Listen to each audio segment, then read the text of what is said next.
This now is Senator Richard Blumenthal, a Democrat from Connecticut. He is on the Senate Armed Services Committee. Do you have any sense of where things stand at this moment? Based on what I know, and it's not classified information, there is a framework.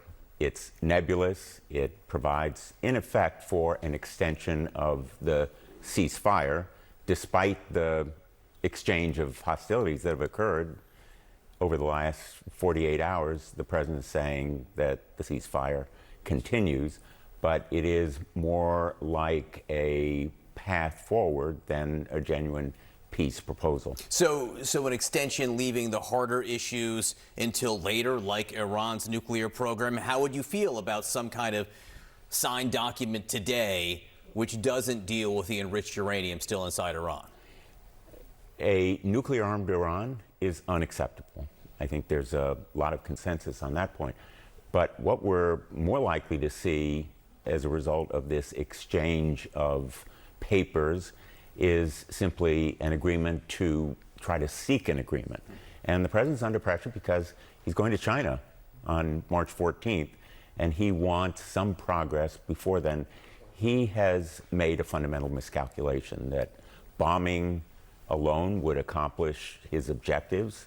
Those objectives have been shifting and contradictory: securing the enriched uranium, changing the regime, destroying the missile production capacity, halting the terrorist attacks.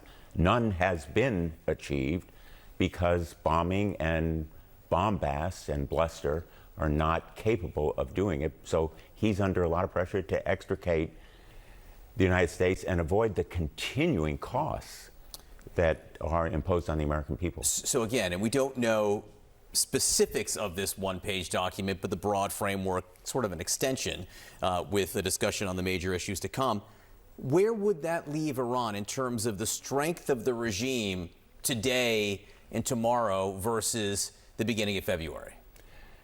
Iran is weakened in terms of its missile and drone capacity and its production.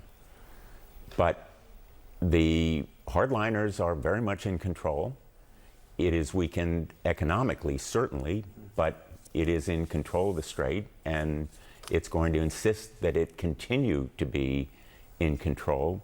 And the question really is, John, as you've identified it very correctly, will they have some lesser enrichment of uranium, such as the JCPOA contemplate? So where Trump is now headed seems to be very much the JCPOA 2.0, maybe slightly changed, and it could have been the result of negotiations, not a war that was based on a fundamental miscalculation. Secretary of Defense Pete Hegseth says, and I'm paraphrasing here, that essentially the United States holds all the cards. Is that how you see it? Does Iran have no cards this morning? Iran has a lot of cards, and you're seeing them in real time.